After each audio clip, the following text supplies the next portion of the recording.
Between 1941 and 43, while the German army continued its advance eastward, there were groups moving behind them, not forming part of the regular divisions, nor answering to the same command. They arrived when the cities were already under control, settled in without explaining anything, and began to act with what they had prepared. They did not make transfers, nor did they wait for orders, nor did they set up facilities. Right there, in the open field, with lists already drawn up, they took care of thousands. They did it quickly, without pauses, without leaving visible records except for the ones they wrote themselves. Those who organized all of this were not career soldiers. They came from the offices. When the Reich fell, many disappeared for a while. Others were located later by what they had signed. Their names appeared in documents. Their positions were marked in official reports. Some ended up before a tribunal, others reappeared years later in countries where no one expected them. And then the question arises, how did those who directed the massacres end up?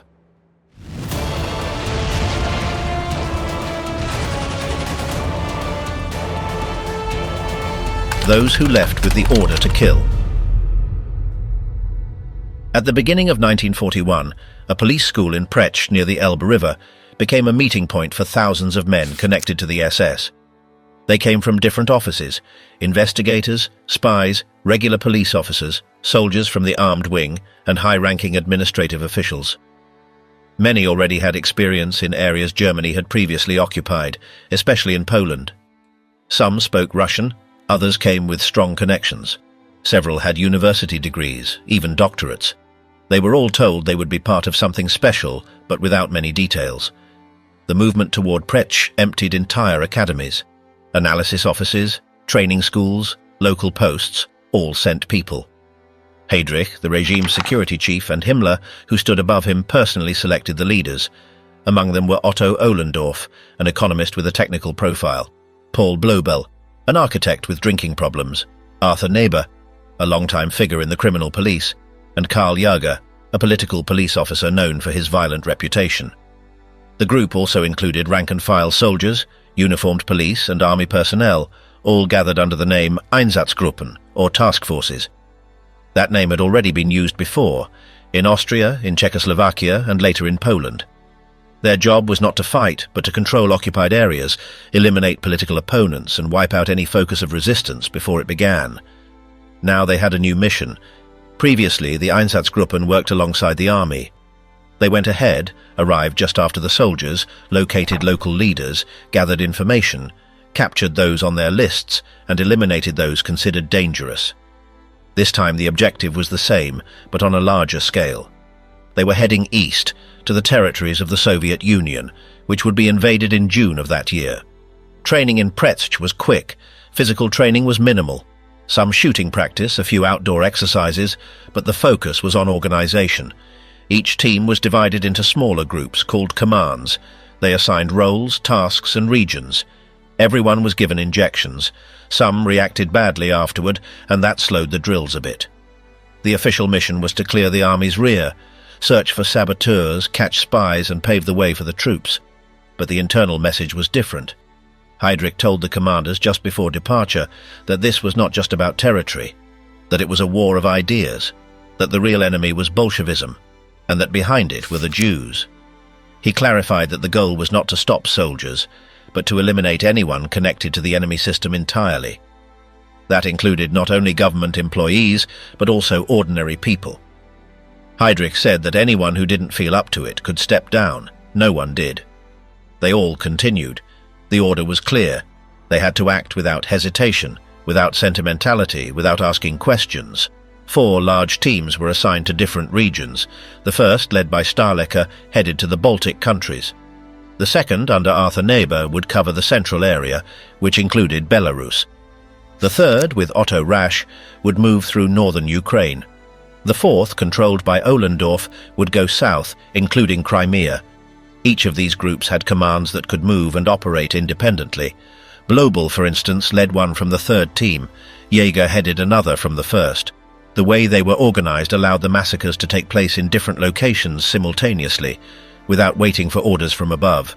They brought everything they needed to move without help from the army: trucks, motorcycles, radios, weapons, stoves, bullets, gasoline. Some even brought generators. The equipment included pistols, rifles, and machine guns.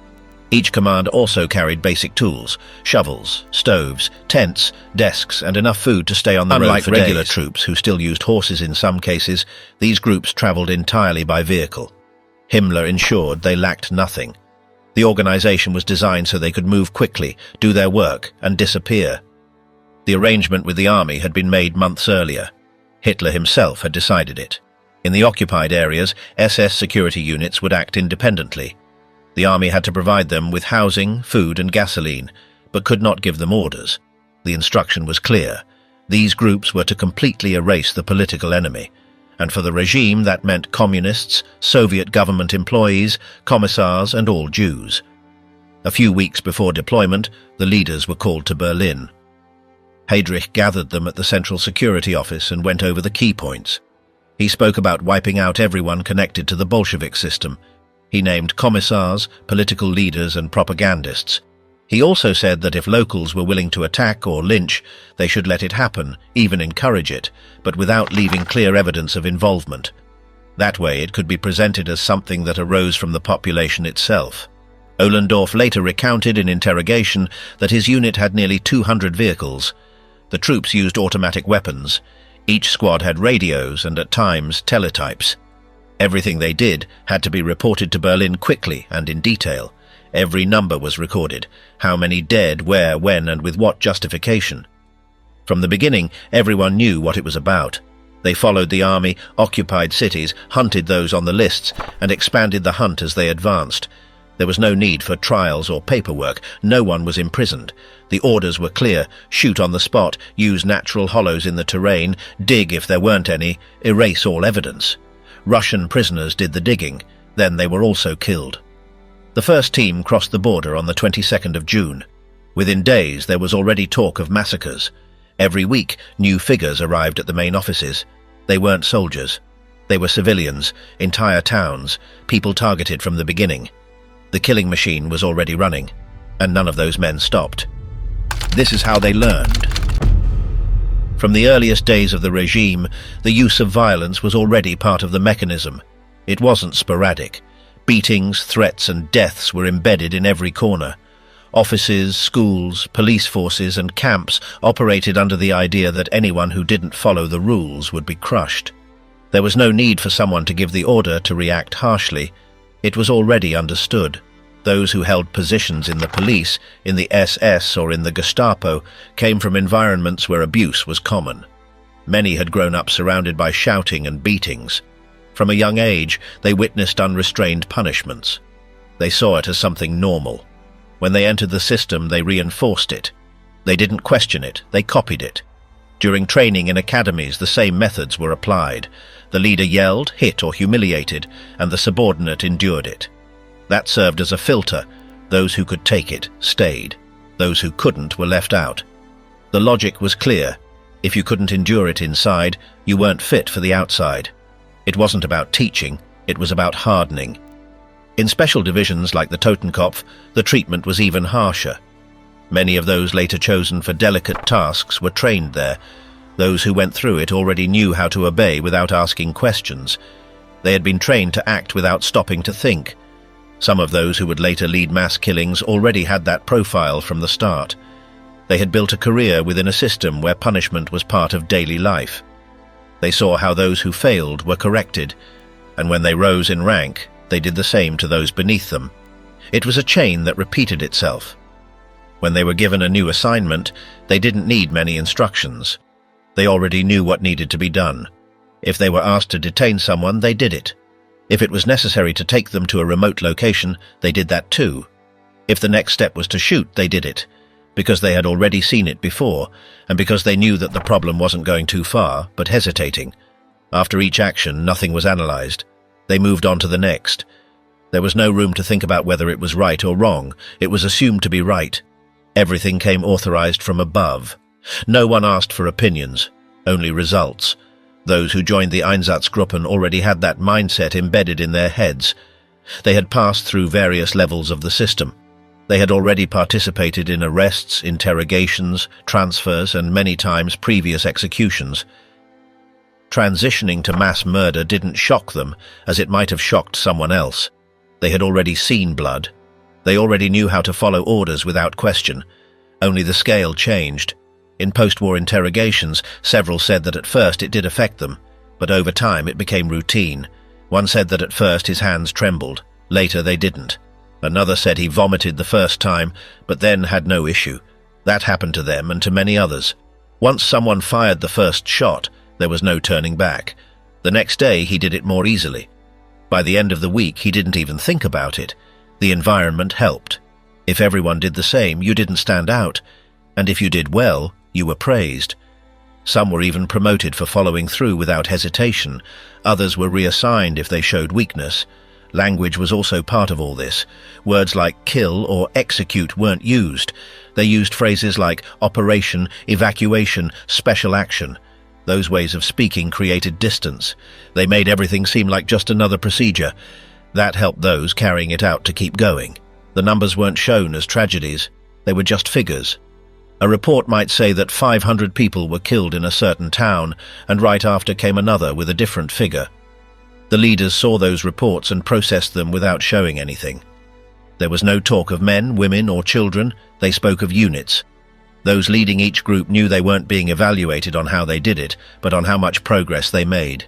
If they met the expected numbers, they were congratulated. If not, they were pressured. That created internal competition.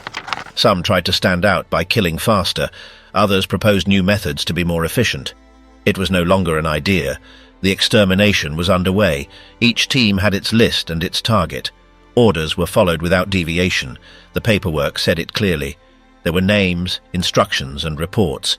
It was a chain without breaks. They went from town to town without stopping. In that setting, those who didn't do what was expected were marked. Some tried to opt out. They said they didn't feel capable, but that wasn't common. Most adapted. If you didn't want to shoot, they gave you another task. Digging holes, standing guard, driving. One way or another, everyone ended up involved, and that made it harder to get out later. Not everyone obeyed out of fear.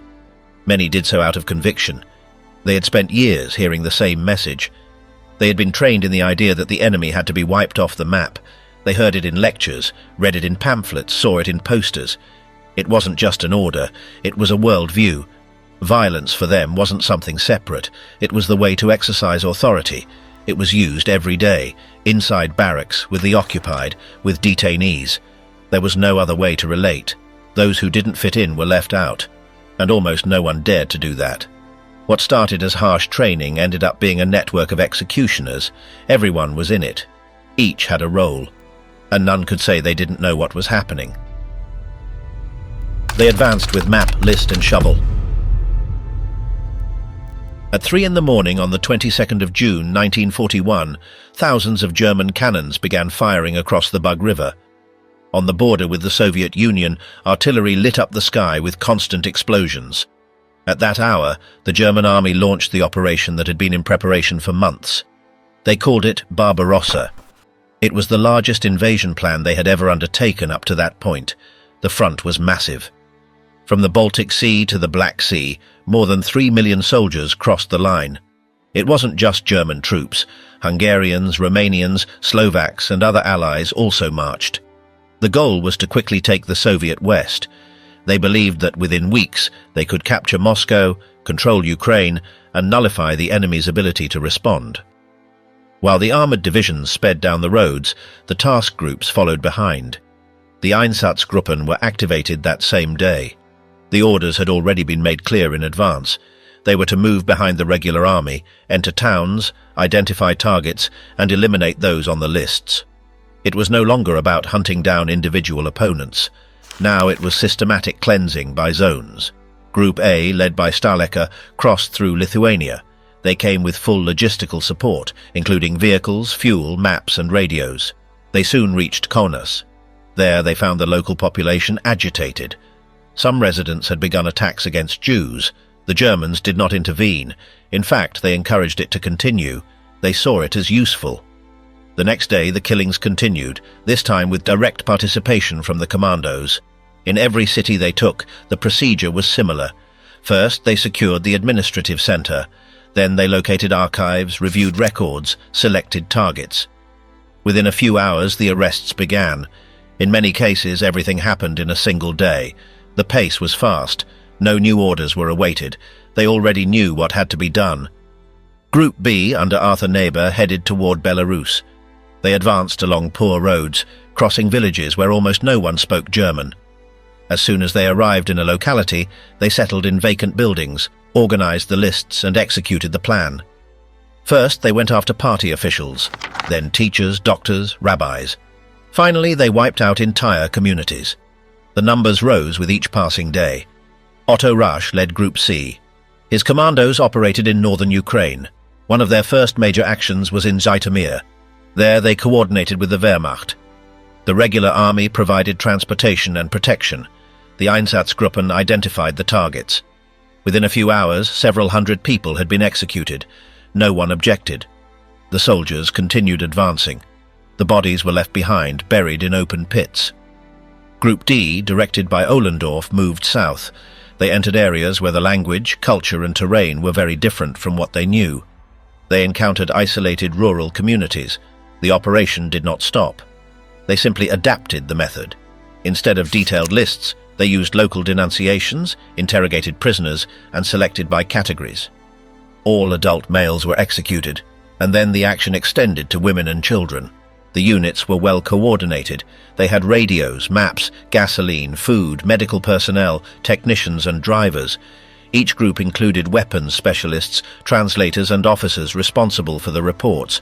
They depended on no one. They moved autonomously, reporting weekly to Berlin. The figures were precise. Location, date, quantity, type of victim. Everything was recorded.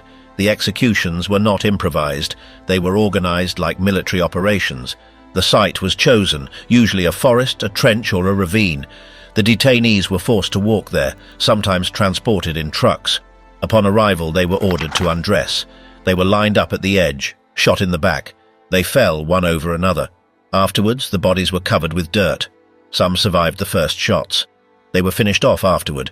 There was no formal civilian participation, but in many localities, the inhabitants collaborated. Some provided information, others pointed out houses. In some areas, they even helped directly. The Germans allowed it, as long as it didn't interfere with the organization. In some cases, prisoners of war were used to dig the pits. Then they were killed as well. The reports left no room for doubt. There were names, ranks, details. These were not hidden operations. They were recorded, authorized, and systematic acts. From Berlin, the security offices received this data and filed it as part of the job. It wasn't given special treatment. It was part of the regular procedure. Collaboration with the army was key. Although officially the Einsatzgruppen operated independently, in practice they received constant support. Transport, security, food, lodging. In many cases, the military commanders knew perfectly well what was happening. Some even attended the executions. They did not intervene. They did not oppose it, nor did they mention it in their own reports. Meanwhile, the military advance continued. Cities fell one after another. Smolensk, Minsk, Kiev. Each victory was followed by a wave of killings. The task groups did not stop. They moved from one point to another, eliminating all those considered enemies. At first, the talk was of communists, commissars, saboteurs, but it soon became clear that the main target was Jews, without exception. The language used in the reports remained technical. Cleansing actions, preventive measures, neutralization of dangerous elements. Those phrases served to obscure the obvious. But those who were there knew exactly what they were doing. They needed no translations. Each operation left behind bodies, blood, piled clothes, and missing children. Within weeks, the numbers were so high that alternative methods began to be discussed. Some commanders said that shootings were slow. Others said they affected the executors' morale. Blobel, for example, proposed seeking a more practical solution. He would pursue it later. But at that moment, the killings continued with rifles. The city entered the pit.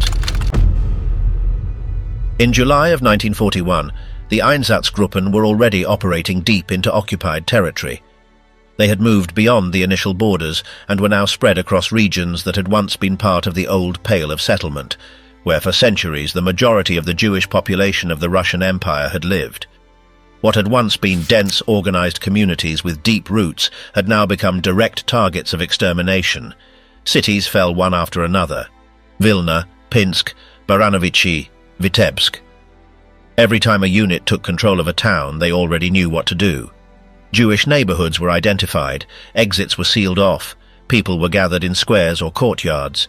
They were told they would be relocated, but instead they were taken to the outskirts, near forests or pre-dug pits. That was where it all ended. In Vilna, the killings began almost immediately. The responsible commando, under direct orders, executed thousands in the Ponary forests. Bodies were thrown into natural pits. The shooting was relentless, day after day. Victims arrived by truck, on foot, in line. There were lists, but often it was enough simply to be part of the designated group. Children were taken along with their parents. The elderly were given no special treatment. Execution was done in batches. Community structures were dismantled in days. Synagogues were closed, looted or destroyed. Archives were burned. Houses were marked.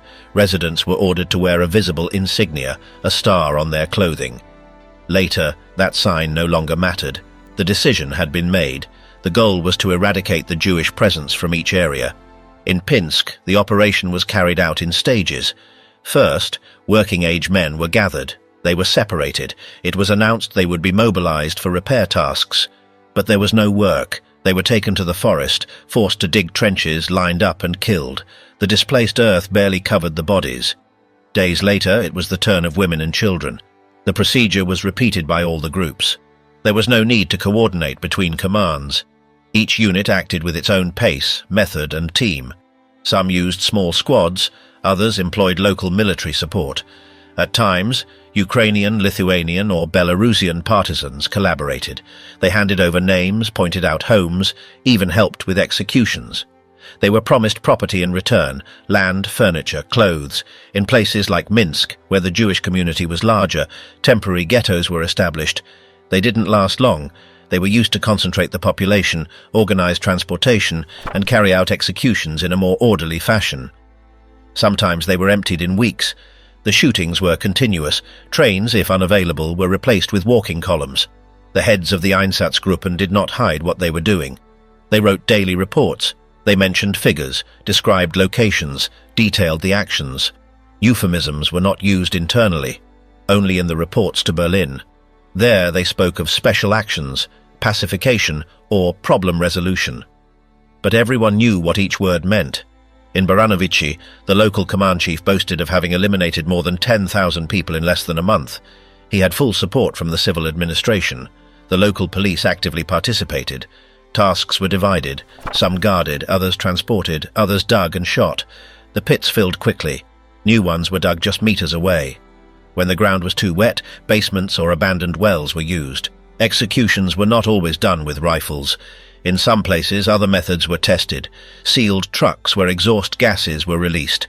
Small, improvised chambers. But most of the time, bullets were still used. Quick, direct, effective. Victims were lined up, aimed at the nape of the neck, shot. Those who fell were covered with earth. Then came the next group. Local inhabitants, if not participating, at least watched. Some looked out from windows, others looted the emptied homes. Some gave advance notice. Informing was common.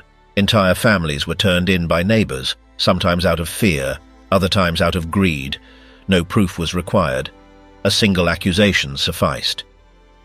On the road east, the Einsatzgruppen continued their advance. They did not stay in a city for long. They completed their task and moved on. Behind them, they left empty streets, burned buildings, yards filled with remains. Reports piled up in Berlin. Each figure increased the overall record. The logic was not military, it was administrative. Units took note of every step. Name of the town, number executed, time, method. It was part of the process. They did not do it out of guilt or reflection. It was administration. The reports were filed. Some officers signed them with pride. They saw it as efficiency. In rural areas where there was no organized resistance, everything was simpler. No excuses were needed, no mock trials were held. Orders were given upon arrival.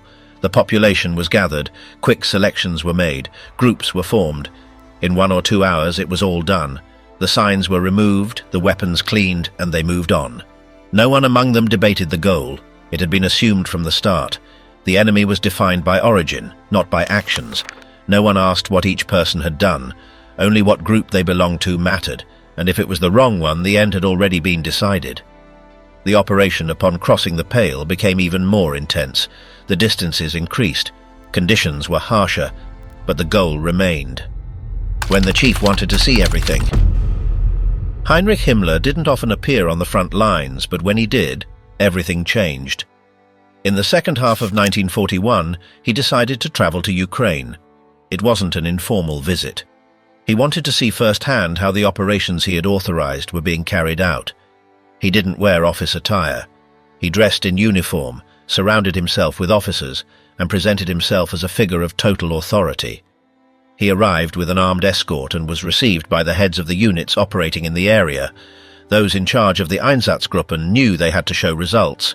They prepared tours for him. They explained how they selected victims, how they organized transfers, how the shootings were carried out.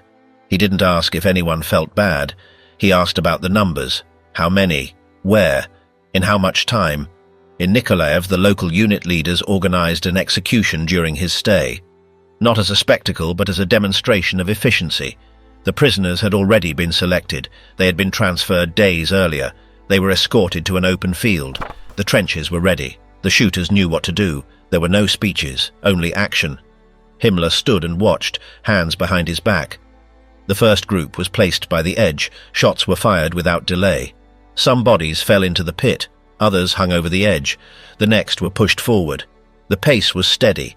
Himmler said nothing. He just watched. At one point, one of the executioners failed. The shot was not fatal. The prisoner fell wounded and groaned. The officer in charge pulled his sidearm and finished him with a single shot. Himmler turned, took a breath, but made no comment. After the execution, he spoke with the officers. He told them they were fulfilling a historic duty, that what they were doing was not for themselves, but for the future. That harshness was necessary, that only the strongest could carry that burden without breaking. He didn't use gentle words. He didn't ask for compassion. He only reaffirmed the mission. In the following days, he visited other cities. He was in Dnipropetrovsk, Zaporizhia, and other locations where units had already completed similar operations. They presented him with reports, lists of victims, maps showing transport routes. In each place, the pattern was the same. Ghettos emptied, Jews murdered, communities erased. Himmler questioned nothing. He confirmed what he expected to see. He gave instructions to improve speed. He suggested using less ammunition when possible. He proposed techniques to save time during alignment. He applauded the cooperation of local police. He recommended increasing the use of non-German support. He claimed it was better if the locals participated. According to him, that way the cleansing was more thorough. The subordinates listened without interrupting. They took notes. They knew his visit wasn't just an inspection. It was a direct evaluation. Anyone who failed to demonstrate efficiency would be replaced. That's why the numbers were crucial. They showed him documents with thousands of executions, encoded names, eliminated categories, bar graphs. They treated it like an audit. One of the aspects he valued most was total control. He said there could be no doubts or exceptions. If someone questioned an order, they should be removed. If someone showed weakness, it was better to transfer them. The purity of the plan, according to him, lay in execution without hesitation. For Himmler, the problem wasn't violence. The problem was disorder. After the tour, he returned to Berlin. He made no public statements. He wrote no memoirs. He didn't need to leave a record. The decisions had already been made beforehand. What he did was confirm on the ground that his orders were being carried out exactly as he had designed them, and he requested that the process not stop under any circumstances. The officers who accompanied him during that tour remained in their positions. Some were promoted, others sent to new zones. All knew they had passed a test. Himmler's visit wasn't a symbolic act. It was a way to reinforce that the massacres were not accidents, nor deviations, nor excesses. They were part of the central plan. The executions that occurred during those days were no different from previous ones, but they took on new weight.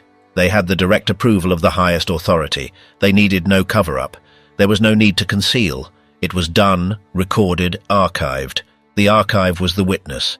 In the reports that followed, his passage through the area was mentioned. What he saw wasn't detailed, only that he inspected units, praised the commanders, and requested improvements. That way of phrasing it was customary. The language remained technical, but everyone present knew what it meant. From that point on, field commanders increased their pace. The massacres became more frequent. The numbers rose. Ghettos were emptied faster. Reports were submitted more frequently. The pressure was greater. No one wanted to fall below average. Trucks were used more intensively. Pickup schedules were adjusted. Shorter routes to execution sites were established. Pits were dug in advance. More local collaborators were recruited to speed up the work, all with a single goal: to carry out the plan. What was being executed had no turning back.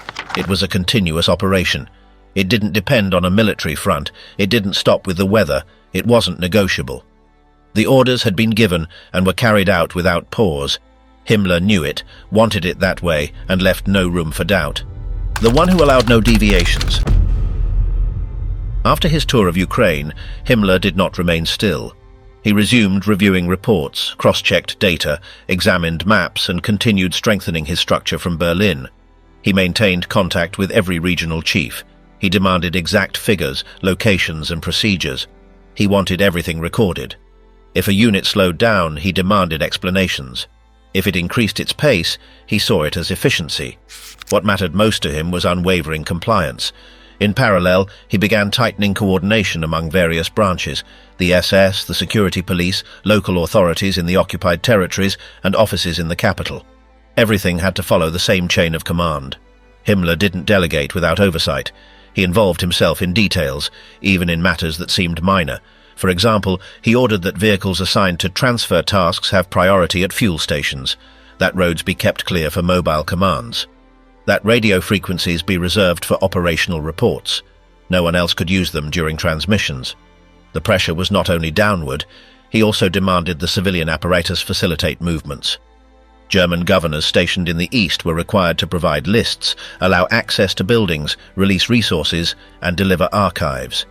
Any obstacle was seen as sabotage, and Himmler would not tolerate it. One of them, in Minsk, was removed for obstructing procedures. In reality, he had only asked for more time to organize the ghetto. That didn't matter. He was replaced by someone who didn't ask questions. Meanwhile, the figures arriving from the Einsatzgruppen continued to rise. Commanders sent reports of thousands killed per week, sometimes per day. Details were included: age, sex, exact location. Himmler didn't need to read it all. He had assistants to summarize it, but when he found inconsistencies, he flagged them. He asked why fewer had been executed in a particular area than expected. What had happened? Were bullets lacking? Had transportation failed? Was the personnel insufficient? To maintain the pace, he organized new rounds of inspections, this time not by him personally, but by trusted officers. Reinhard Heydrich was one of the key figures.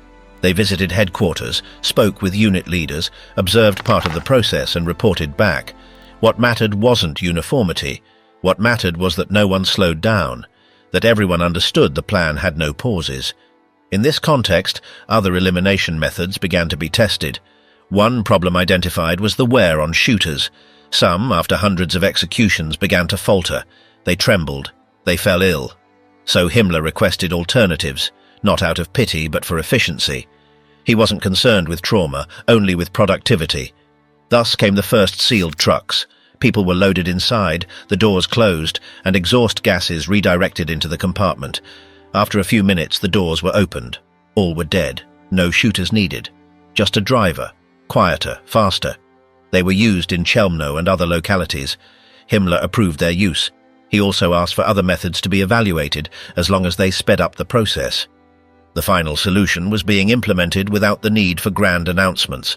At the same time, he continued expanding networks of collaboration: Ukrainian police, Lithuanian militias, certain regional volunteer groups.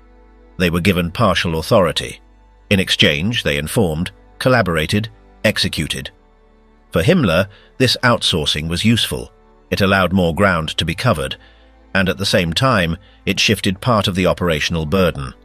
If they failed, they were replaced without issue.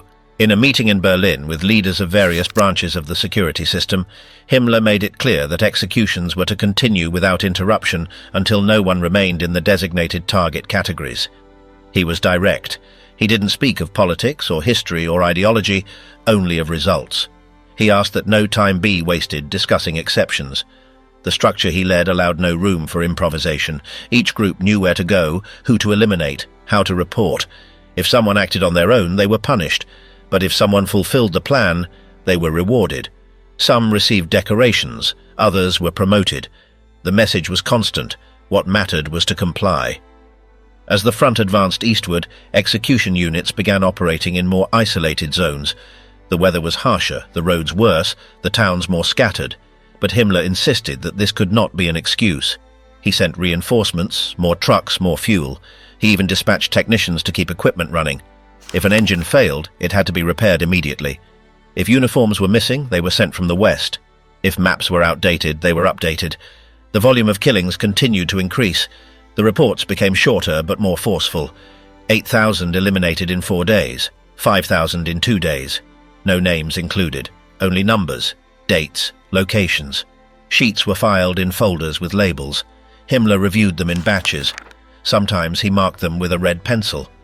High-ranking officials knew that if the SS chief focused his attention on a group, they had to deliver results quickly. There were no second chances. Those who didn't measure up were removed, sometimes sent to the front, or assigned to irrelevant tasks. The system filtered itself. Pressure came from above, but also from the sides. No one wanted to be the one who slowed the machinery. By the end of that year, the operations of the Einsatzgruppen had already eliminated hundreds of thousands. The occupied cities had empty neighborhoods.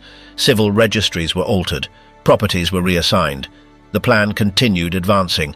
Himmler didn't see it as a temporary campaign. He considered it part of a total restructuring, and he accepted no deviations. The machine began to break down. By the spring of 1942, the Einsatzgruppen had already killed over 500,000 people. The operation was still underway, but cracks were beginning to show. Some came from within. Other problems were logistical. The machine hadn't stopped, but something was starting to jam in its gears. The most densely populated areas were already empty. In Ukraine, Belarus, and the Baltic states, the large Jewish communities had been wiped out. The cities were under full control. But as the units advanced further east, the population was more dispersed. Villages were separated by kilometers. Time was lost in transportation. The pits were no longer sufficient. Vehicles began to fail. The executioners were also showing signs of fatigue. They had been doing the same thing for months, day after day. The newcomers arriving at the front were trained by veterans who now moved with automatic gestures. Some still carried out the work efficiently, but others began to make mistakes. They missed their shots. They froze. There were internal arguments, disputes over shifts, complaints about rest. It wasn't a collapse, but it was a warning. In Berlin, reports arrived with less regularity. Some data was repeated. Other information was incomplete. Himmler noticed the irregularities and demanded reviews. He did not accept excuses. He sent several supervisors to the field, not to judge, to enforce. The pressure rose again. One of the clearest signs of breakdown was the emergence of new methods. Mass executions with individual firearms were starting to seem inefficient. They required personnel, time, bullets. They also left visible traces, open mass graves, remains, blood, witnesses. The idea arose to use modified trucks, then fixed installations. There was still no official talk of camps, but some were already operating with that logic. In Chelmno, for example, the gas trucks functioned as an intermediate solution. Victims were loaded, the doors closed, and carbon monoxide did the rest. The interior was then cleaned and the process repeated. Some saw it as a more practical alternative, others as a logical step. It produced no fewer deaths, it simply changed the method. Meanwhile, the Eastern Front was becoming more unstable. The Soviet winter offensive had halted the German advance. Some occupied cities were now isolated. Supply lines were fragile. There were cases where execution units went weeks without reinforcements. They used whatever they could find. They reused ammunition. They slept in abandoned buildings. In that context, commanders began to prioritize. They could no longer cover every locality. They focused on larger centers. Small villages were left for later, some executed by category, first adult males, then childless women, then children. Not because they hesitated, because there wasn't enough time. Internal reports began to reflect that tension. They mentioned operational difficulties, material limitations, need for reorganization. The reports were colder but also more urgent. They were not complaints. They were warnings. The system needed adjustments. In some regions, greater reliance was placed on local collaborators. They were assigned complete tasks: identification, transport, execution. In exchange, they received weapons, clothing, loot. Efficiency increased, but so did brutality. Some groups committed massacres without direct orders. They acted on their own, with impunity. German commanders didn't stop them. They only asked that they report. At the same time, the first news of what was happening began to leak outside the Reich. In London, Washington, and other capitals, diplomats received reports. They weren't precise, but they mentioned massacres, mass disappearances, strange movements. No one had a complete picture, not yet. Within Germany, the matter remained an official secret, but rumors circulated. Some frontline soldiers wrote letters. They used ambiguous phrases. They spoke of difficult tasks, of dark missions. Families sensed it. They didn't ask. Silence was part of the pact. Despite everything, Himmler didn't reduce the pressure. He summoned new leaders, reorganized routes, demanded more vehicles. The pace had to continue. Even if the system showed signs of wear, the goal remained firm. No matter the cost, the solution had to be completed. In the ghettos that still remained in Poland and the East, mass deportations began to be organized. These were no longer executions on site. Thousands were loaded into trains. They were told they would be relocated. But the destination was facilities where the new method had already been tested: industrialized murder. That's when everything changed. It was no longer just the work of the Einsatzgruppen. Now it was a broader system, with fixed centers, centralized transport, and a structure that spanned multiple ministries. The mobile units didn't disappear, but they were no longer the only instrument. That break was not a total collapse, it was a transformation. The machine adapted. What had started with shootings in the forest now took the form of a national process. The killing no longer depended on a single unit. It was a state policy executed by multiple arms, and each one knew what it was doing. Those who were there. Amid the advance of the extermination, a few witnessed things from the inside that hardly anyone could have imagined. They weren't part of the organization. They didn't intervene. They only watched, and it marked them. Some spoke about it. They were few, but those who did left behind accounts that would not be erased. One of them was Kurt Gerstein, an SS officer. He was called upon for his knowledge of disinfection. He was sent to see how places worked where people were killed with gas. He didn't go as an external visitor. He was part of the system. But what he witnessed overwhelmed him. In August of 1942, he arrived at Belzec. They showed him how everything was done. They explained the process. There was a room with concrete walls. It was filled with people. The doors were tightly shut. They turned on the engine. The gas flowed through hastily assembled pipes. The whole thing lasted about 20 minutes. Then they opened the doors. The bodies were piled up. Some were still moving, crawling. They were moved with shovels. Gerstein didn't cause a scene or leave. He took notes. He observed everything. Then they showed him another part. They removed gold teeth, cut off rings with blades. The clothes were sorted by type. They didn't speak of murders, only of making sure everything worked quickly. The staff treated him well. They offered him food, asked if anything could be improved. He left with the idea of telling what he had seen. Not to the press, not in public. He sought out diplomats, spoke to representatives from Sweden, the Netherlands, even people from churches. He explained what had happened. Some listened. No one acted. There was a lack of evidence, and many preferred not to know. Another who tried was Jan Karski, a courier for the Polish resistance. He entered 2 restricted zones, a ghetto and a place where people were gathered before being loaded onto trains. He saw the wagons, the lines, the faces. He noted routes, schedules, names. He memorized everything, crossed half of Europe with that information, reached London, spoke with authorities. Then went to Washington. He met with Roosevelt. The president received him at the White House. Karski explained what was happening. He used simple phrases. He described scenes, people, places. Roosevelt listened without interrupting, asked few questions, thanked him, said nothing about what he would do. Others never reached presidents but also left their version. German soldiers who wrote letters home, doctors who treated the shooters, drivers who transported prisoners in trucks. None were models to follow. They simply said what they saw. Some spoke with detachment. Others sounded nervous. Some justified it. Others preferred silence. One of the most cited was Rudolf Höss, Auschwitz's commandant. At the end of the war, he wrote from his cell. He didn't try to clean up his image. He simply wrote down how the camp functioned. There were schedules, quantities, records. The gas chambers worked in batches. A group entered, died, was removed, cleaned, and the next group was brought in. In what he wrote, Höss spoke of numbers, methods, speed. He didn't mention anguish or the dead or pain. It read like an instruction manual, but those pages held the truth, without pretty words, without embellishment, all direct. Another who spoke was Vasily Grossman, a Russian journalist. He entered Treblinka after it had been abandoned. He saw what was left: teeth in the dirt, bones in the mud, children's shoes, broken toys. Nothing could be heard, but every object showed what had been. Grossman didn't stay detached.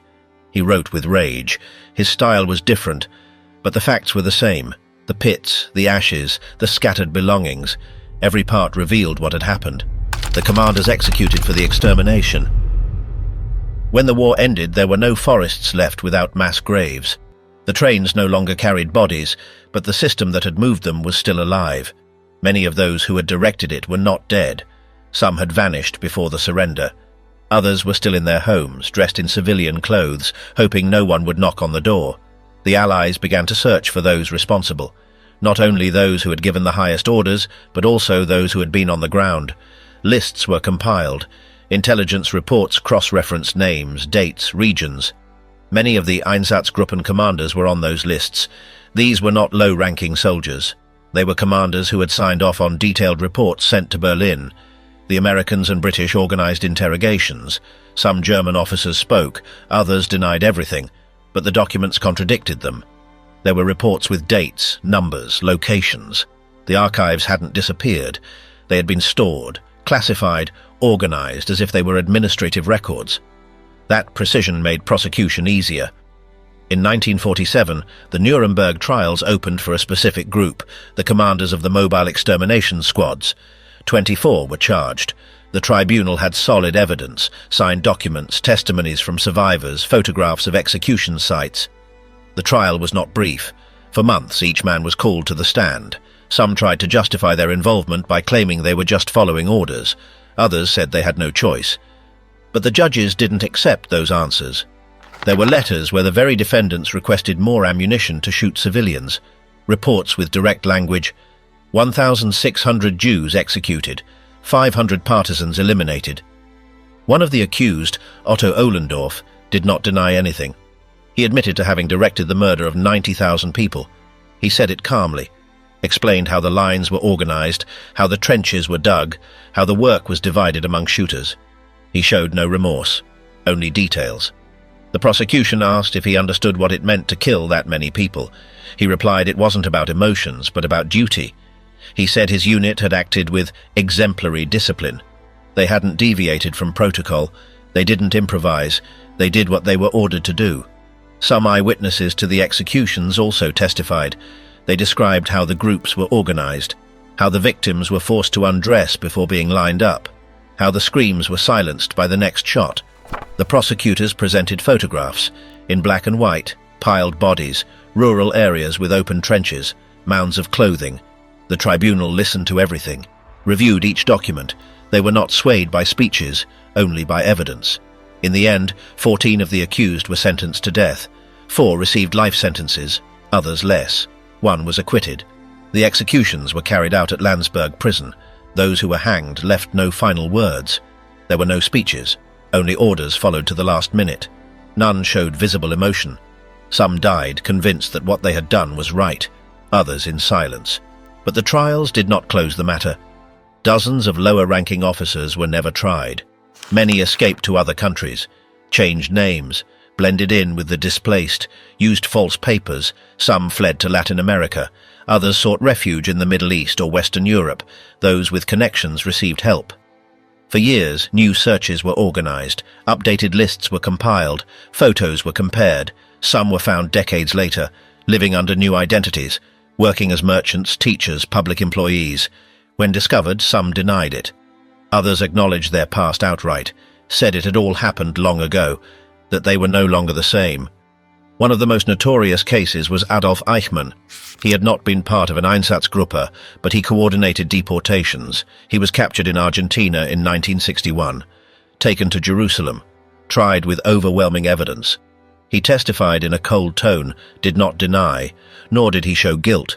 He was convicted and executed in 1962. Eichmann's trial brought back to light what many already wanted to forget. It showed that the crimes had not been forgotten, that there were still names to trace. Survivor associations continued their work. They submitted lists, helped locate fugitives, pressured governments.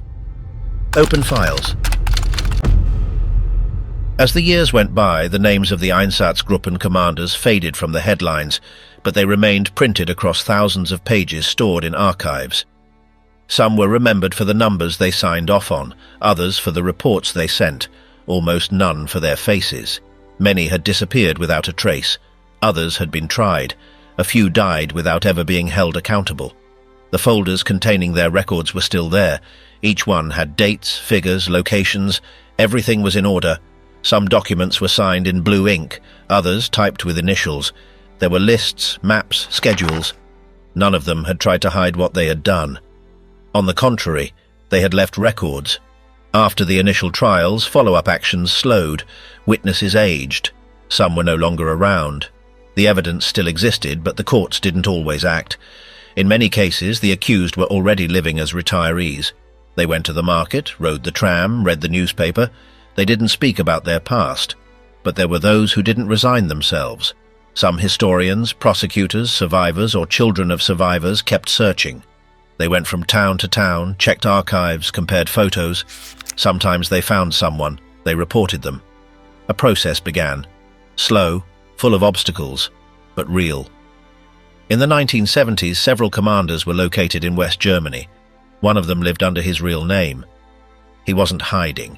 When questioned, he gave short answers, said he didn't remember well, that it was a long time ago. The documents contradicted him. There were papers with his signature, with dates, with exact figures. Another case was a group leader who after the war became a university lecturer. For decades no one asked about his past, until a student found his name in an old Einsatzgruppen list. He reported him.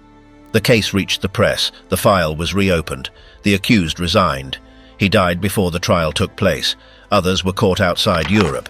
In South America, former officers were found who had entered with false passports. Some lived more than 30 years under new identities. When discovered, local governments hesitated. There was international pressure. Some were extradited. Others died before they could board the plane. Over time, the nature of the pursuit changed. It was no longer about major operations. Now it was archive work, data cross-checking. The remaining culprits were few and very old, but names kept appearing, sometimes in a letter or an old photograph. Someone recognized them. A new case was opened. In the 1990s, new investigative teams emerged. They used digital technology, accessed international databases, looked for patterns, connected names with documents.